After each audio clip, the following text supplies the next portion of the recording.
नमस्कार मित्रांनो, अमरावती युनिव्हर्सिटीमध्ये CGPA टू पर्सेंटेज कन्व्हर्जन कसे होते म्हणजे तुम्हाला बरं होऊन जाईल जेव्हा पण तुम्ही फॉर्म भरणार.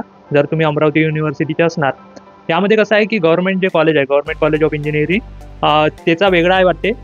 म्हणजे CGPA टू पर्सेंटेज ते त्या कॉलेजवाल्यांकडे तुम्ही विचारू शकता. बाकी जेवढे पण अमरावती युनिव्हर्सिटीमध्ये इंजिनिअरिंगची डिग्री झालेली आहे त्यांच्यासाठी हा सेम फॉर्म्युला अप्लाय होणार आहे, किंवा मग जे पण मी सांगणार आहे तसं अप्लाय होणार आहे. तर तुम्ही जर अमरावती युनिव्हर्सिटीचे स्टुडंट असाल तर या चॅनलला नक्कीच सबस्क्राईब करा. तर चला तर मित्रांनो सुरू करूया या व्हिडिओला. तर त्याच्यासाठी मी जे स्वतःचं सर्टिफिकेट आहे तेच काढलेलं आहे. तर हे सर्टिफिकेट मी आता हे 22चं आहे म्हणा काढलेलं, म्हणजे चेंजेस नाहीच झाला असेल तरी पण तुम्ही एक वेळेस कन्फर्म करून घ्या.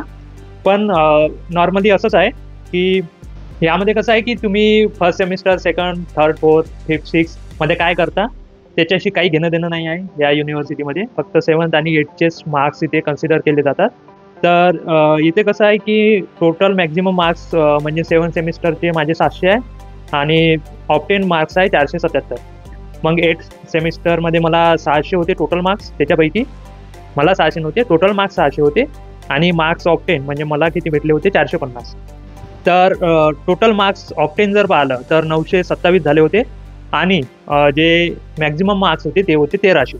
तर 927 डिवाइड बाय 1300 इंटू 100, मग पर्सेंटेजमध्ये येणार 71.30. तर असे पर्सेंटेज अमरावती युनिव्हर्सिटीमध्ये कॅल्क्युलेट केले जातात.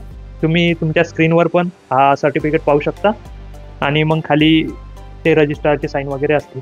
तर बेसिकली तुम्हाला हा आवक जावक विभाग राहते वाटते अमरावतीमध्ये, अमरावती युनिव्हर्सिटीमध्ये. तिथून तुम्हाला भेटून जाईल. तुम्हाला काय करायचं आहे, एकाच दिवसात किंवा 2-3 तासात भेटून जाईल. तुम्हाला एक अप्लिकेशन द्यायचं आहे, मला हे पाहिजे म्हणून CGPA to percentage conversion certificate. मग आणि तुमचे 7th आणि 8th सेमिस्टरचे मार्कशीटच्या झेरॉक्स तिथे लावून द्या. मग ते असंच हातानंच लिहून देतात. तुम्ही इथे बघू शकता, नाव लिहितात, ब्रांच लिहितात तुमची, पासआउट कधीचे आहे ते लिहितात, रोल नंबर लिहितात आणि CGPA लिहितात आणि खाली पेनानंच लिहून देतात की एवढे मार्क्स आहे, एवढे आहे, पर्सेंटमध्ये लिहून देतात. तर असं तुम्हाला एक सर्टिफिकेट भेटून जाईल. तुम्ही काढून ठेवून द्या तुमच्यापाशी.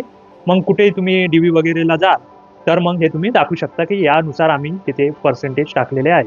बाकी वेगवेगळे गाईडलाईन्स राहतात वेगवेगळ्या ॲप्लिकेशनचे. कधी कधी मग टोटल मार्क्स टाका लागते ऑब्टेन आणि म्हणजे सगळ्या सेमिस्टरचे आणि मॅक्झिमम मार्क्स सगळ्या सेमिस्टरचे. तर असं पण राहते, म्हणजे कुठे कुठे असं पण मेन्शन राहते, ते डिपेंड करते. मेन्शनही नसलं तरी तुम्ही हेच टाकून द्यायचं, कारण की हे सर्टिफिकेट तर आहेच आपल्याकडे, युनिव्हर्सिटी असंच म्हणत आहे, तर हे ॲक्सेप्टेबल राहील. तशी तुमची 65च्या वरती जर असेल पर्सेंटेज याच्यामध्ये तर काही टेन्शन घ्यायची गरज नाही आहे.